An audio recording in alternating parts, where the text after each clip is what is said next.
उन्नति coaching centre में आप सभी बच्चों का स्वागत है। तो आज हम एक नए टॉपिक लेकर आए हैं, जो संविधान। तो जो संविधान के बारे में पढ़ते हैं, देश का सबसे बड़ा कानून क्या होता है बच्चों? संविधान होता है। पहला पॉइंट तो यही है, संविधान है क्या चीज? एक प्रकार से देश को चलाने के लिए जो रूल बुक होती है, जिसमें सारा कानून लिखा होता है, उसे क्या बोलते हैं? जो संविधान बोलते हैं। तो जो मैं बताना चाहता हूँ, इंडियन पॉलिटी बच्चों, इंडियन पॉलिटी को दो भागों में अगर हम डिवाइड करें तो एक हो जाएगा बच्चों हमारा संविधान और एक हो जाएगा बच्चों हमारी संसद। एक हो जाएगा बच्चों हमारा संविधान, एक हो जाएगा संसद। संविधान को सर्वोच्च कानून बोलते हैं। सर्वोच्च कानून, संविधान क्या बच्चों हमारा सर्वोच्च कानून कौन है बच्चों? हमारा संविधान। संविधान को क्या बोलते हैं बच्चों? हम सर्वोच्च कानून बोलते हैं। संसद, संसद के बच्चों तीन अंग होते हैं। कितने अंग होते हैं बच्चों? तीन अंग होते हैं संसद के। ये प्रश्न पूछा जाता है। एक तो होता है बच्चों राष्ट्रपति, एक होता है बच्चों राज्यसभा और एक होता है बच्चों लोकसभा। तो बच्चों संसद के तीन अंग होते हैं, राष्ट्रपति, राज्यसभा और लोकसभा। इनके बारे में बच्चों बाद में पढ़ेंगे। पहले ये पढ़ेंगे कि संविधान का विकास कैसे कैसे होता है। मैं थोड़ा यहाँ पे ब्रीफ डिस्क्रिप्शन दे रहा हूँ बच्चों आपको। राष्ट्रपति हमारा सर्वोच्च कमांडर होता है हर चीज का। बच्चों राष्ट्रपति को बोलते हैं हम कार्यपालिका। क्या बोलते हैं बच्चों? कार्यपालिका। कार्यपालिका। इन दो को बोला जाता है बच्चों विधायिका। तो संसद में शासन के कितने अंग होते हैं बच्चों? दो। संसद में शासन के दो अंग होते हैं, कार्यपालिका और बच्चों विधायिका। बच्चों विधायिका के अंतर्गत दो आते हैं, राज्यसभा और लोकसभा। ये विधायिका के अंतर्गत आते हैं। और कार्यपालिका के अंतर्गत आता है बच्चों राष्ट्रपति। बच्चों राज्यसभा लोकसभा में तो जब कोई विधेयक बोले तो बिल पास होता है, बिल, यह बोल लो बच्चों विधेयक। जब कोई बिल या विधेयक पेश होता है बच्चों, वो लोकसभा में पेश हो सकता है, राज्यसभा में भी।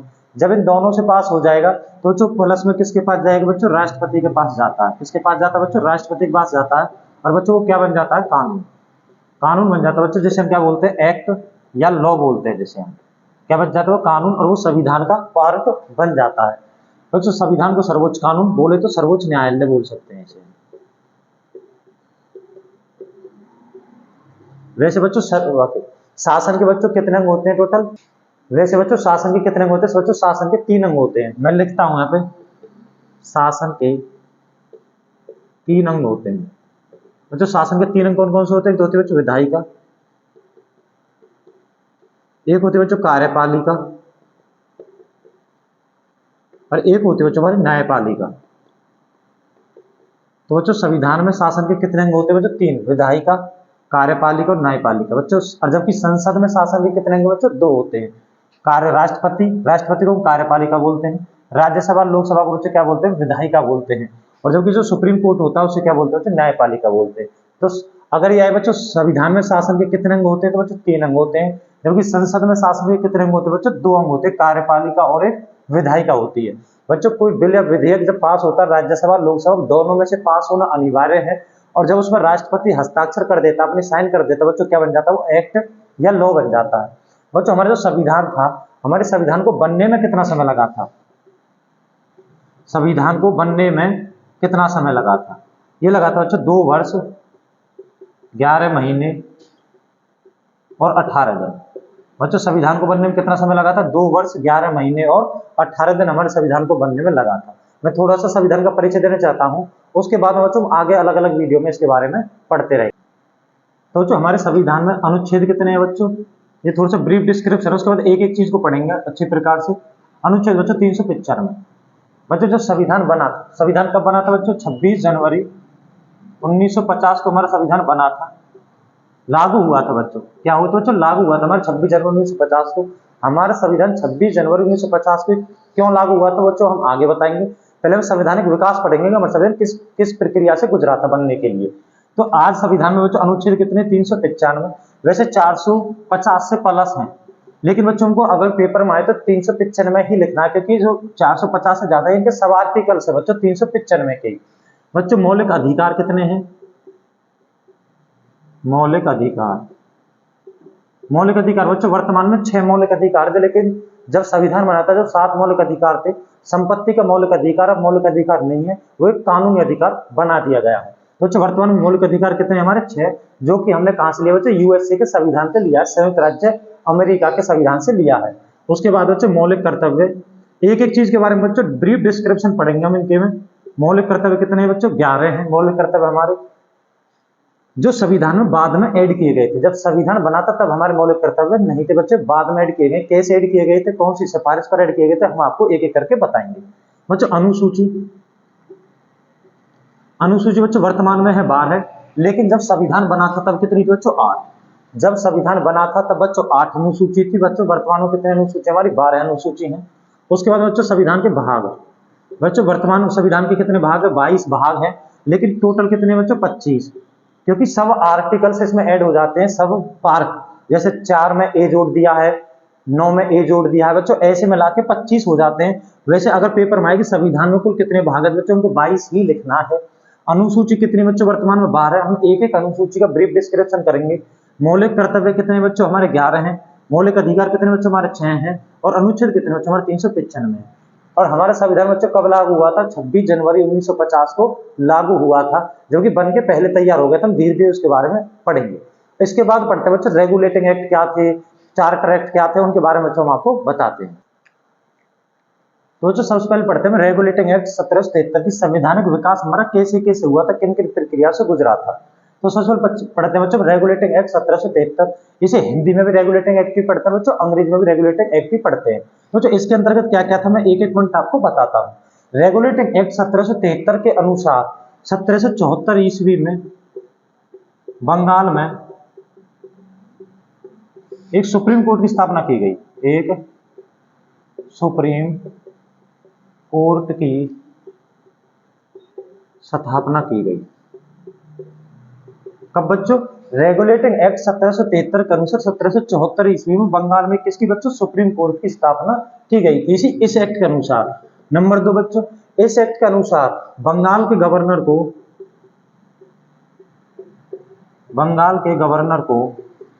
बंगाल का गवर्नर जनरल कहा जाने लगा।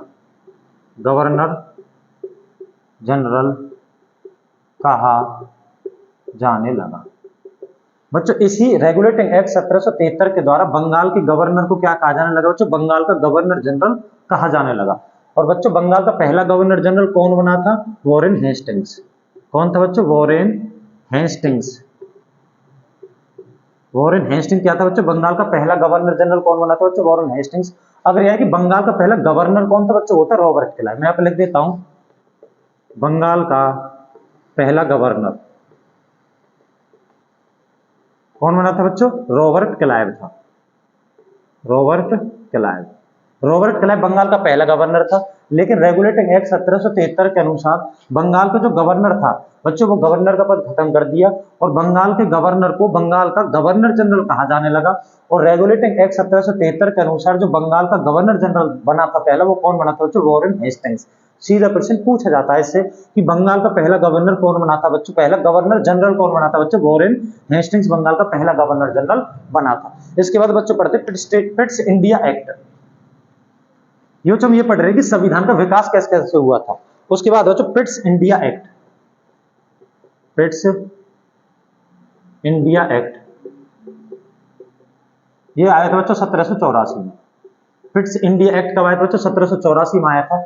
ये उस समय के ब्रिटिश प्रधानमंत्री थे पिट्स, उसके नाम पर रखा गया था बच्चों। जो पिट्स इंडिया एक्ट है 1784, ये उस समय के ब्रिटिश प्रधानमंत्री थे पिट्स, उसके नाम पर रखा गया था। और ये भी एक प्रकार का रेगुलेटिंग एक्ट ही था बच्चों।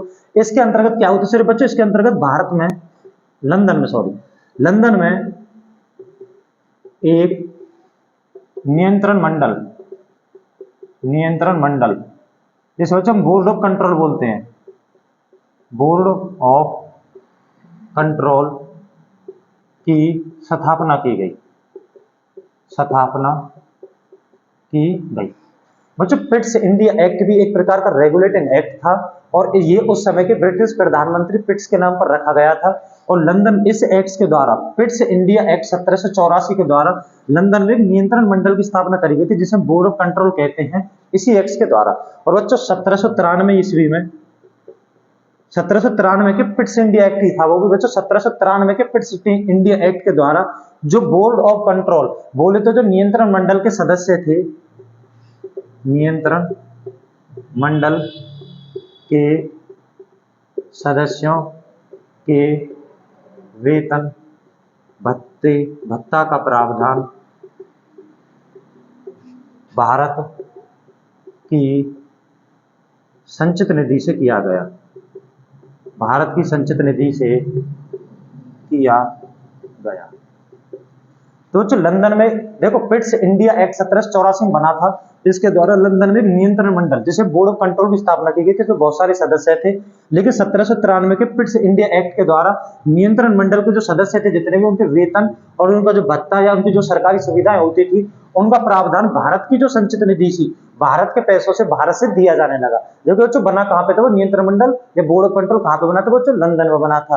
लेकिन उनको वेतन, भत्ते, पेंशन आदि का प्रावधान कहाँ से किया गया बच्चों? भारत की संचित निधि से किया गया।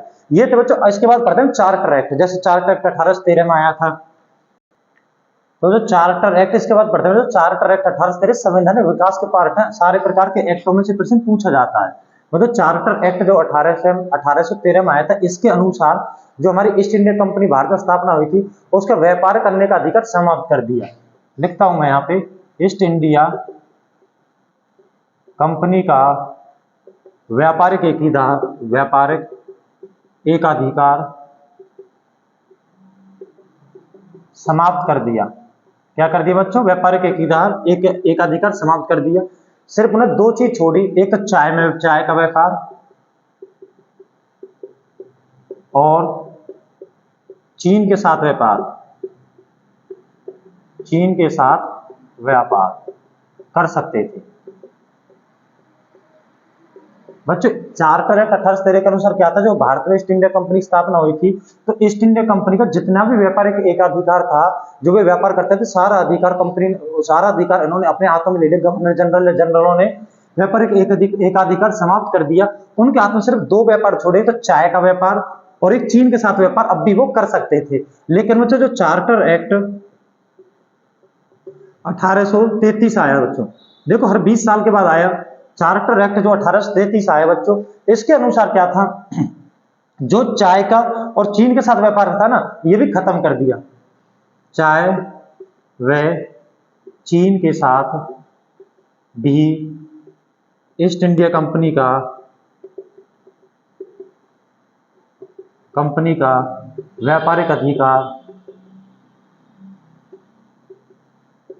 व्यापारिक अधिकार खत्म कर दिया। बच्चों जो 1833 में ईस्ट इंडिया कंपनी को दो छूट दी गई थी, चाय में व्यापार और चीन के साथ व्यापार, वो भी क्या कर दी बच्चों? उन्होंने खत्म कर दी चार्टर एक्ट 1833 के अनुसार। और बच्चों मैंने अभी बताया था रेगुलेटिंग एक्ट के द्वारा जब बंगाल के गवर्नर को बंगाल का गवर्नर जनरल कहा जाने लगा था, इस एक्ट के द्वारा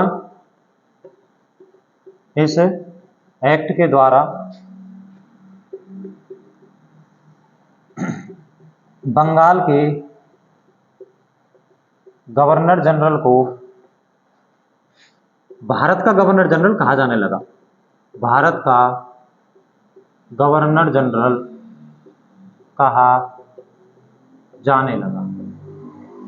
बच्चे इंपोर्टेंट प्रश्न है कि कौन से एक्ट के द्वारा बंगाल के गवर्नर जनरल को भारत का गवर्नर जनरल कहा जाने लगा। सबसे पहले बंगाल का गवर्नर बना था बच्चे रॉबर्ट क्लाइव। उसके बाद में रेगुलेटिंग एक्ट 1773 के अनुसार बंगाल के गवर्नर को क्या कहा जाने लगा? बंगाल का गवर्नर जनरल। और बंगाल का पहला गवर्नर जनरल कौन बना था? वॉरेन हेस्टिंग्स बना था। लेकिन इस एक्ट के द्वारा बंगाल के गवर्नर जनरल का पद समाप्त करके बंगाल के गवर्नर जनरल को क्या कहा जाने लगा बच्चों? भारत का गवर्नर जनरल। और भारत के प्रथम गवर्नर जनरल कौन बने थे बच्चों?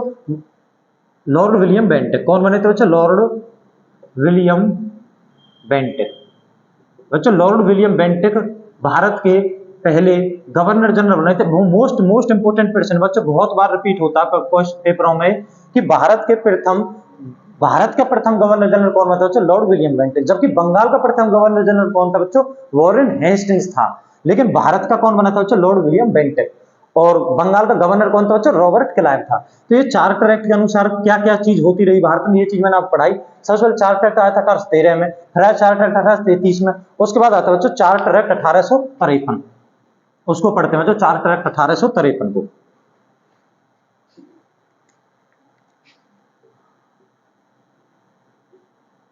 चार्टर एक्ट 1853 बच्चों, इसके अनुसार क्या हुआ?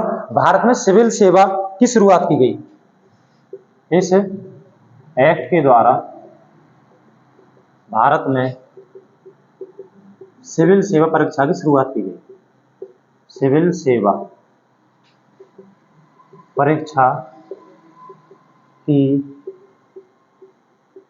परीक्षा की शुरुआत की गई। और बच्चों भारत की ओर से सर्वप्रथम सिविल सेवा परीक्षा किसने पास की थी बच्चों? सत्येंद्रनाथ टैगोर ने।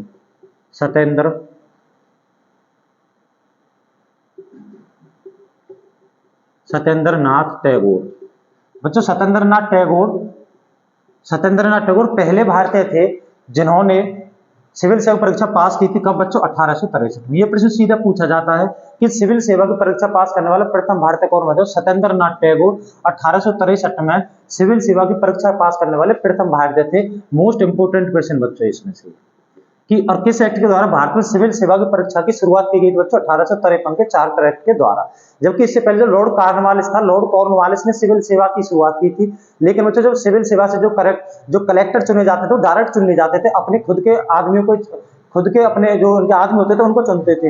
लेकिन बच्चों जो सिविल सेवा की परीक्षा की शुरुआत हुई थी बच्चों इस एक्ट के द्वारा हुई थी, चार्टर एक्ट 1853। तो बच्चों इस एक्ट के द्वारा भारत में सिविल सेवा की परीक्षा की शुरुआत की गई और भारत की ओर से प्रथम बार जो सिविल सेवा परीक्षा पास की थी बच्चों वो किसने की थी? सत्येंद्रनाथ टैगोर ने। बच्चों कब की थी? 1863 ईस्वी में इसने पास की थी।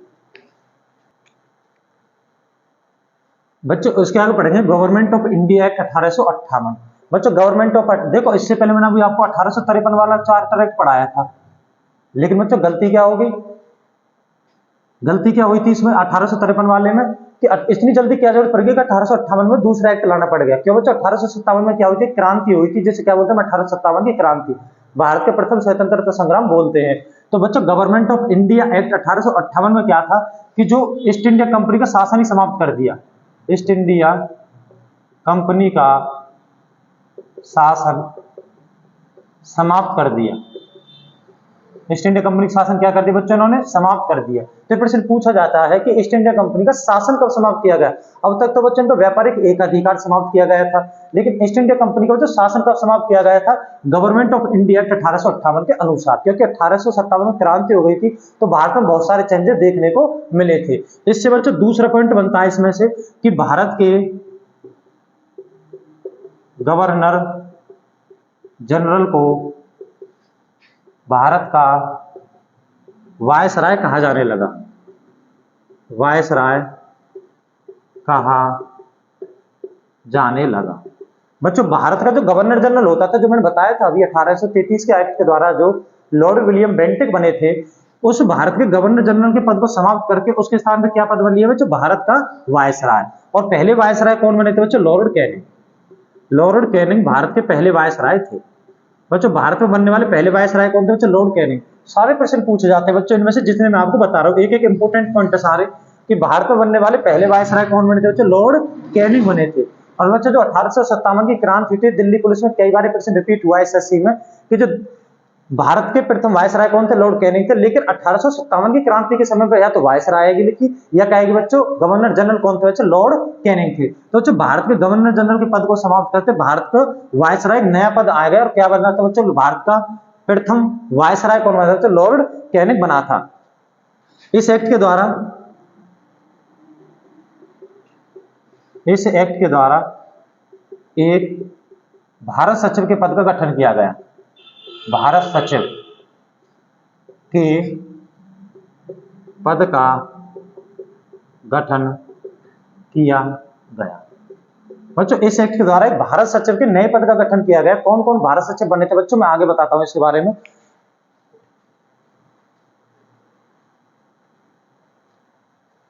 इसके बाद बच्चों India council act 1861। India council act 1861। बच्चों इसके द्वारा भारत में विभागीय व्यवस्था की शुरुआत की गई। इसके एक्ट के द्वारा भारत में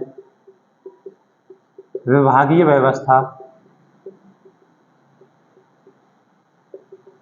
व्यवस्था की शुरुआत की गई। तो प्रश्न पूछा जाता है बड़े बड़े टेस्टों में कि इंडिया काउंसिल एक्ट 1861 के अनुसार किस एक्ट के अनुसार भारत में विभागीय व्यवस्था की शुरुआत की गई? बच्चों इंडिया काउंसिल एक्ट 1861 के अनुसार भारत में विभागीय व्यवस्था की शुरुआत की गई थी। इसके बाद बच्चों इंडिया काउंसिल एक्ट 1909। बच्चों ये 1909 और एक आया था 1919 में। बच्चों दोनों बहुत बहुत बहुत ज्यादा इंपॉर्टेंट है और इस एक्ट को मार्ले मिंटो सुधार कहा जाता है बच्चों। इस एक्ट को मॉर्ले मिंटो सुधार कहा जाता है। ये प्रश्न बच्चों सबसे ज्यादा रिपीट होता है कि मार्ले मिंटो सुधार किसे कहा जाता है बच्चों। इंडिया काउंसिल एक्ट जो 1909 में आया था इसे क्या कहा जाता है बच्चों, मॉर्ले मिंटो सुधार कहा जाता है। इसमें से मॉर्ले जो अभी भारत सचिव के पद का गठन हुआ था इंडिया काउंसिल एक्ट 1861 के अनुसार, मॉर्ले भारत सचिव थे, मॉर्ले भारत सचिव थे, जबकि मिंटो वायसराय होते थे, जबकि मिंटो वायसराय थे। क्या थे बच्चों, मिंटो क्या थे इसमें, वायसराय थे। तो जो India council act most important है कि इंडिया काउंसिल एक्ट 1909, इस एक्ट को बच्चों मार्ले मिंटो सुधार कहा जाता है। मार्ले भारत सचिव थे, जबकि मिंटो क्या थे बच्चों, वायसराय थे। इस एक्ट के द्वारा मुस्लिमों को पृथक निर्वाचन की सुविधा दी गई, पृथक निर्वाचन की सुविधा दी गई।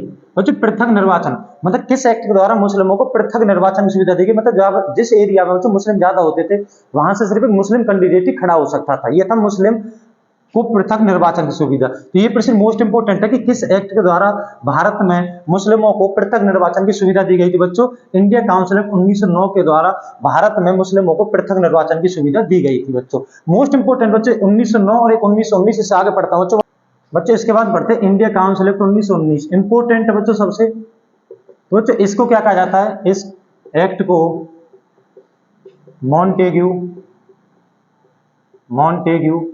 चेम्सफोर्ड सुधार कहा जाता है बच्चों। इसको क्या कहा जाता है, मॉन्टेग्यू चेम्सफोर्ड सुधार कहा जाता है। और मॉन्टेग्यू क्या थे बच्चों, सचिव थे, भारत सचिव थे। मॉन्टेग्यू क्या थे बच्चों, भारत सचिव थे, जो कि चेम्सफोर्ड क्या होते थे बच्चों, वायसराय होते थे।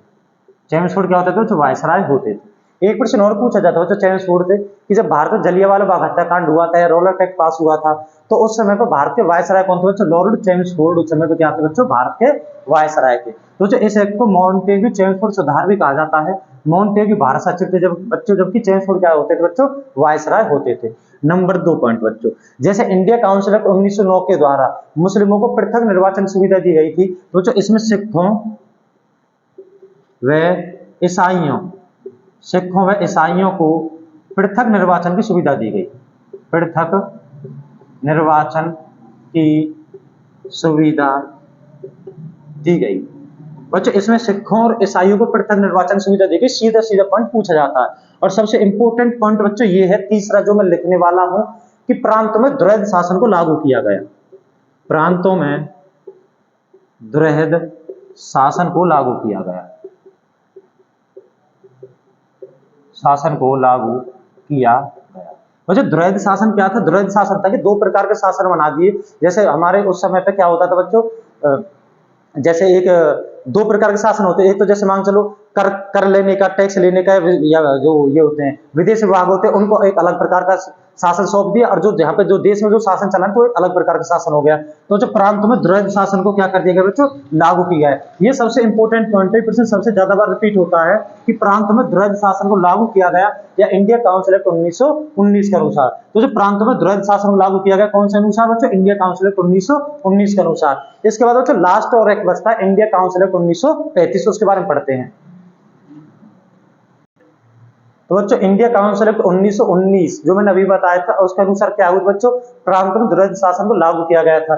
जबकि जो इंडिया काउंसिल एक्ट 1935 के अनुसार प्रांतों में द्वैध शासन को समाप्त कर दिया, द्वैध शासन को समाप्त कर दिया गया। क्या था बच्चों, इस इंडिया काउंसिल एक्ट 1935 के अनुसार प्रांतों में द्वैध शासन को क्या कर दिया गया बच्चों, समाप्त कर दिया गया। नंबर 2 पे क्या पॉइंट बनता है बच्चों, यह साइमन कमीशन की रिपोर्ट पर आधारित था।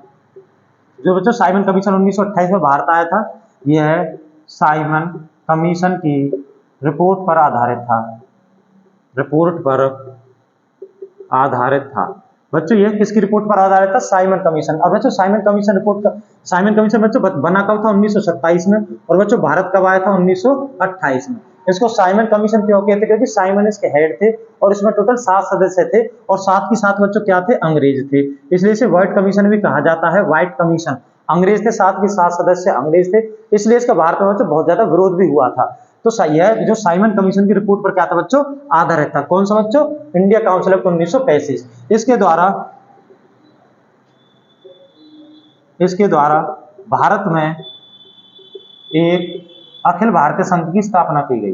अखिल भारतीय संघ की स्थापना की गई। तो बच्चों इसके द्वारा भारत में एक अखिल भारतीय संघ की क्या की गई बच्चों? स्थापना की गई।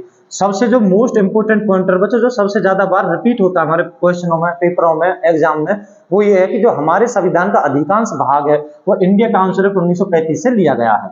सबसे मोस्ट इंपोर्टेंट पॉइंट है बच्चों कि हमारे संविधान का अधिकांश भाग इंडिया काउंसिल एक्ट 1935 से लिया गया। बच्चों मोस्टली ये प्रश्न बहुत ज्यादा बार रिपीट होता है कि जो हमारे संविधान का जो अधिकांश भाग है, हमारे संविधान जो बना है उसका अधिकांश भाग कौन से एक्ट से लिया गया, कहां से लिया गया बच्चों? इंडिया काउंसिल एक्ट 1935 से हमारे संविधान का अधिकांश भाग लिया गया है। सबसे ज्यादा बार पेपर में रिपीट होने वाला क्वेश्चन है। तो बच्चों आज की वीडियो में हमने जितने प्रकार के रेगुलेटिंग एक्ट था या पिट्स इंडिया एक्ट था या चार्टर एक्ट आए थे या जितने भी इंडिया काउंसिल एक्ट आए थे, सभी प्रकार के एक एक प्रकार के मैंने एक से एक क्वेश्चन को आपको अच्छी प्रकार से बताया है। इससे बाहर बच्चों कुछ भी नहीं पूछा जाता। अगर ये वीडियो बच्चों आपको पसंद आई हो तो हमारे चैनल को लाइक करें, सब्सक्राइब करें और बच्चों हमारे चैनल पर कमेंट जरूर किया करें और हमारे वीडियो को शेयर किया करें। धन्यवाद।